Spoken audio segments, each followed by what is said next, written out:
नमस्कार दोस्तों, आप सभी का स्वागत है। हम पढ़ रहे थे भारत का मानचित्र। भाग फेस्ट में हमने भारत के सभी राज्यों, उनकी राजधानियों तथा प्रमुख हवाई अड्डों व बंदरगाहों को जाना। आज हम प्रमुख लौह इस्पात केंद्रों तथा तेल शोधशालाएँ, खाद्यान्न, फसलें, चीनी उद्योग आदि की जानकारी लेंगे। बात करते हैं भारत के लौह इस्पात केंद्रों की, तो भिलाई, छत्तीसगढ़ में भिलाई देश का प्रमुख लौह इस्पात केंद्र है, जबकि कोरबा एक कोयला उत्पादन क्षेत्र है। झारखंड में जमशेदपुर व बोकारो प्रमुख लौह इस्पात केंद्र हैं, जबकि झरिया एक कोयला उत्पादन क्षेत्र है। पश्चिम बंगाल में दुर्गापुर वह बनपुर प्रमुख लौह इस्पात केंद्र हैं, जबकि रानीगंज प्रमुख कोयला उत्पादन क्षेत्र है। भारत में सर्वप्रथम रानीगंज से ही कोयले का खनन किया गया था। बात करते हैं तेल शोधशालाएँ तथा तेल पाइपलाइन। भारत में सबसे पहले खनिज तेल का उत्पादन असम के डिगबोई में किया गया था। असम के डिगबोई से नाहरकटिया नूनभूति होते हुए बिहार के बरौनी तेल शोधशाला तक पाइपलाइन पहुंची है, जिससे वर्तमान में उत्तर प्रदेश के कानपुर तक तेल की सप्लाई की जाती है। खनिज तेल के उत्पादन में भारत में वर्तमान में सबसे अग्रणी है मुंबई हाई। अंकलेश्वर गुजरात का प्रमुख तेल केंद्र है। यहाँ अत्यधिक मात्रा में तेल उत्पादन होता है, जिसको मथुरा की तेल शोधशाला तक भेजा जाता है। मथुरा से इसे अंबाला तक पहुँचाया जाता है, जिससे उत्तरी भारत में उत्पादित होने वाले खनिज तेल की सप्लाई हो सके। बात करते हैं सूती वस्त्र केंद्रों की। भारत के प्रमुख सूती वस्त्र केंद्र पंजाब में स्थित अमृतसर, हरियाणा का हिसार, उत्तर प्रदेश के आगरा, अलीगढ़, कानपुर व वाराणसी। बिहार की राजधानी पटना भी एक सूती वस्त्र केंद्र है। कानपुर को उत्तर भारत का मैनचेस्टर कहते हैं। राजस्थान में भीलवाड़ा प्रमुख सूती वस्त्र केंद्र है, इसीलिए भीलवाड़ा को राजस्थान का मैनचेस्टर कहा जाता है। बात करें गुजरात की। गुजरात सूती वस्त्र में एक महत्वपूर्ण राज्य है। सूती वस्त्र उद्योग में एक महत्वपूर्ण राज्य है। गुजरात का अहमदाबाद भारत का बोस्टन कहलाता है। अहमदाबाद में अधिक संख्या में सूती वस्त्र मिले हैं। अहमदाबाद, राजकोट, पोरबंदर, वडोदरा, सूरत गुजरात के प्रमुख सूती वस्त्र केंद्र हैं। महाराष्ट्र में औरंगाबाद, नागपुर व वर्धा प्रमुख सूती वस्त्र केंद्र हैं। कर्नाटक में हुबली सूती वस्त्र केंद्र है। जबकि बात करें तमिलनाडु की, तमिलनाडु में कोयम्बटूर एक प्रमुख सूती वस्त्र केंद्र है। आंध्र प्रदेश का गुंटूर तथा तेलंगाना का वारंगल भी एक सूती वस्त्र केंद्र है। उड़ीसा में स्थित कटक वह पश्चिम बंगाल में स्थित हुगली भी भारत के प्रमुख सूती वस्त्र केंद्रों में आते हैं। बात करते हैं चीनी उत्पादन केंद्रों की। भारत में चीनी की मिलें जहां अत्यधिक मात्रा में हैं, उन क्षेत्रों की बात करते हैं। बात करें पंजाब की, तो पंजाब में पटियाला, उत्तर प्रदेश में सहारनपुर, मेरठ व गाजियाबाद, ये तीनों ही जिले अत्यधिक संख्या में चीनी मिलें हैं। ये दिल्ली के पास में स्थित ज़िले हैं। यहाँ चीनी मिलें हैं वो पुरानी हैं, इसलिए उत्पादन निरंतर कम हो रहा है।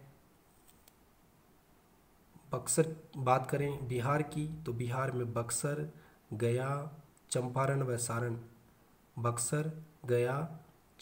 व सारण यहाँ पे भी पुरानी चीनी मिलें हैं। बात करें महाराष्ट्र की, तो महाराष्ट्र के अहमदनगर में सबसे अधिक चीनी मिलें हैं। इसी कारण वर्तमान में चीनी उत्पादन में महाराष्ट्र देश में प्रथम स्थान पे आ गया है। बात करें कर्नाटक की, कर्नाटक का मैसूर, जब कर्नाटक का मैसूर प्रमुख चीनी उत्पादन केंद्र है। वर्तमान में तमिलनाडु में भी चीनी उद्योग पनप रहा है।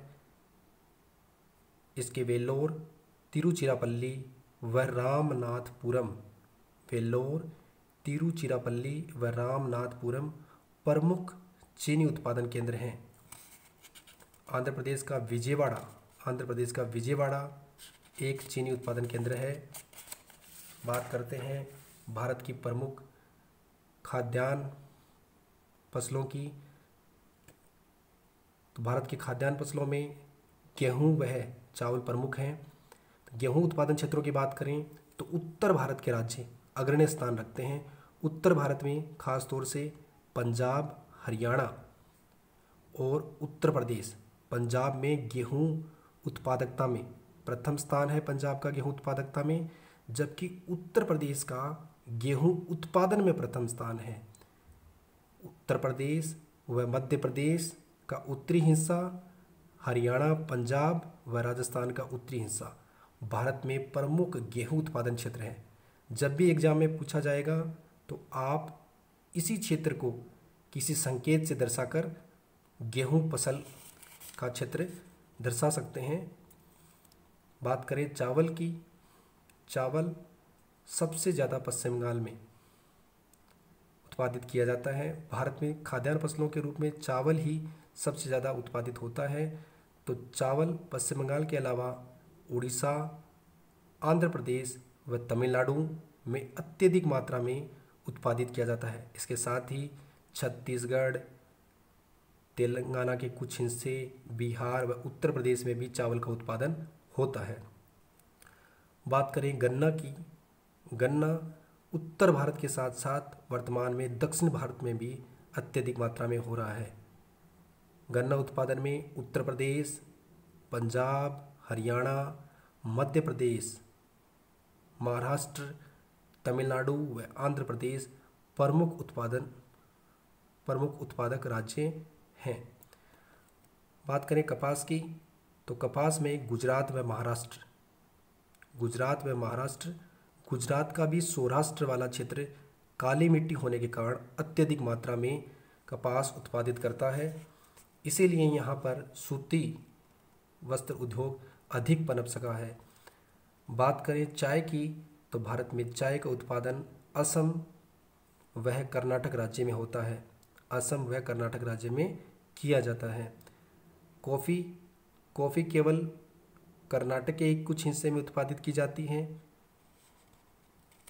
पश्चिम बंगाल के दार्जिलिंग व जलपाईगुड़ी यहाँ पर स्थित हैं। दार्जिलिंग व जलपाईगुड़ी नेपाल की सीमा के नीचे, नेपाल से सीमा लगती है इनकी, तो नेपाल की सीमा के नीचे जलपाईगुड़ी व दार्जिलिंग ये भी प्रमुख चाय उत्पादन केंद्र हैं।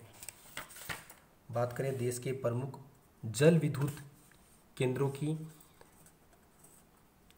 टिहरी बांध, भागीरथी नदी पर उत्तराखंड में टिहरी बांध बना है जो प्रमुख जल विद्युत केंद्र है।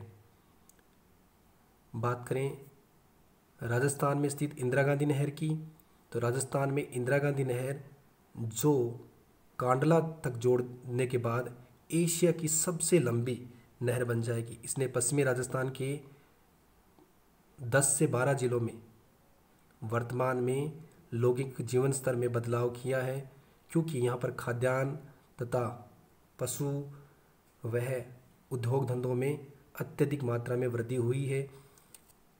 चंबल नदी पर स्थित गांधीनगर व रावत भाटा भी प्रमुख जल विद्युत केंद्र हैं। गुजरात का काकरापार भी एक प्रमुख जल विद्युत केंद्र है, जबकि महाराष्ट्र में कोयना, कर्नाटक में तुंगभद्रा व शिव समुद्रम, तुंगभद्रा नदी पर तुंगभद्रा व कावेरी नदी पर शिव समुद्रम, केरल में पेरियार, जबकि आंध्र प्रदेश में श्रीसलेम वह मच्चू कुंड प्रमुख जल विद्युत केंद्र हैं। बात करें उड़ीसा की, तो भारत का सबसे ऊंचा बांध हीराकुंड बांध उड़ीसा में ही स्थित है। बात करें छत्तीसगढ़ की, तो छत्तीसगढ़ में रिहिंद एक प्रमुख जल विद्युत केंद्र है। झारखंड में दामोदर घाटी